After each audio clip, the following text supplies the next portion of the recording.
बिस्मिल्लाहिर्रहमानिर्रहीम। अस्सलाम वालेकुम। मैं हूं बिलाल अहमद। उम्मीद है आप सब खैरियत से होंगे। ये एमक्यूएम का मरकज 90 नहीं बल्कि लाल हवेली है। जिसको लाल हवेली चाहिए वो मेरी लाश से गुजर कर ही हासिल कर सकता है। शेख रशीद ने ये दावा किया था और अपने जो दावे के ऊपर वो साबित कदम भी रहे और उनको बड़ा रिलीफ मिल गया है। और सार्फिन की एक बड़ी तादाद ने उन पर तनकीद की थी कि ठीक है, आपकी हवेली है, आपकी जगह है या नहीं ये अदालतों ने तय करना है, लेकिन आपने ख्वामख्वा एमक्यूएम का मरकज़ 90 का जिक्र क्यों किया है?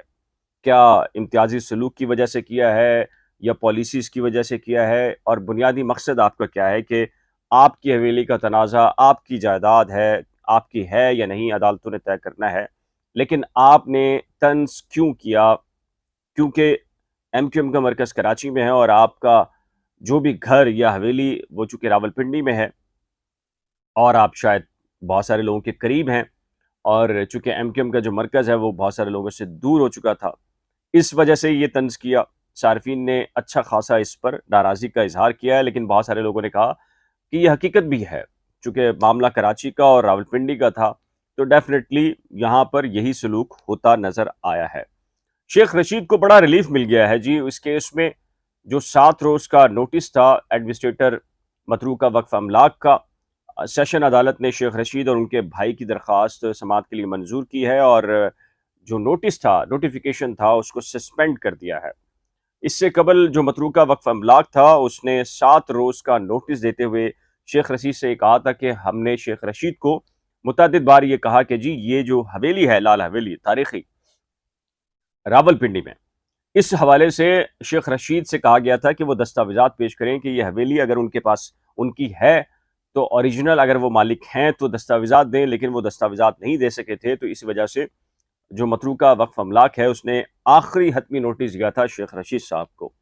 इस पर शेख रशीद साहब तिलमिला उठे थे और उन्होंने ये बयान दिया था कि जी एमक्यूएम का मरकज़ 90 थोड़ी है, ये लाल हवेली है और लाल हवेली कोई खाली नहीं करा सकता।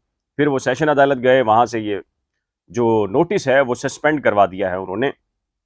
अदालत से बड़ा रिलीफ ले लिया और उसके बाद अब एक ताज़ा तरीन बयान दागा है शेख रशीद ने, और शेख रशीद ने कहा है कि जी कोई है जो लाल हवेली को हासिल करना चाहता है, मुझसे छीनना चाहता है, तो मेरी लाश पर से उसको गुजरना पड़ेगा। और साथ में ये कहा कि मैं वो वाहिद सियासतदान हूँ जिसने कलाशनकोफ केस में 7 साल की सज़ा काटी। इसके अलावा जो कोर्ट मार्शल मेरा हुआ और मैं पाकिस्तान के अंदर सबसे ज़्यादा तशद्दुद के हवाले से जो केसेस बनाए गए वो मुझ पे बनाए गए, और इनको जो 16 डिपार्टमेंट्स हैं जो हुकूमत के शहबाज शरीफ साहब के अंडर में आते हैं, उन्होंने भरपूर कोशिश की कि शेख रशीद के ख़िलाफ़ कुछ निकालें, लेकिन शेख रशीद का दावा है कि जी उनको कुछ नहीं मिला, तो उन्होंने 3 मरले की ये जो लाल हवेली है इसको टारगेट कर लिया है। अब ये 3 मरले की वाक़ई 3 मरले की है या नहीं, शेख रशीद साहब कहते हैं कि जी सिर्फ 3 मरले की है। 3 मरले में तो शायद मेरे ख़्याल से 1 या 2 कमरे ही बन पाते हैं। हवेलियाँ तो मेरे ख़्याल से कई-कई मरले की होती हैं बहरहाल। तो शेख रशीद साहब को बड़ा रिलीफ़ मिल गया है जी लाल हवेली केस में, और सेशन अदालत ने उसको मुअत्तल कर दिया है नोटिफ़िकेशन को, और अदालत अब ये तय करेगी कि जी ये हवेली शेख रशीद साहब की है या फिर मतरूका वक्फ अमलाक जो डिपार्टमेंट है उसकी है। लेकिन शेख रशीद ने जो 90 का ज़िक्र किया उस पर ख़ासा तनकीद का निशाना बनाया गया है सारिफ़ीन की जानिब से। इस सिलसिले में आपकी राय क्या है? आप क्या महसूस करते हैं? नीचे दिए गए कमेंट सेक्शन में अपनी कीमती राय का इज़हार ज़रूर कीजिएगा।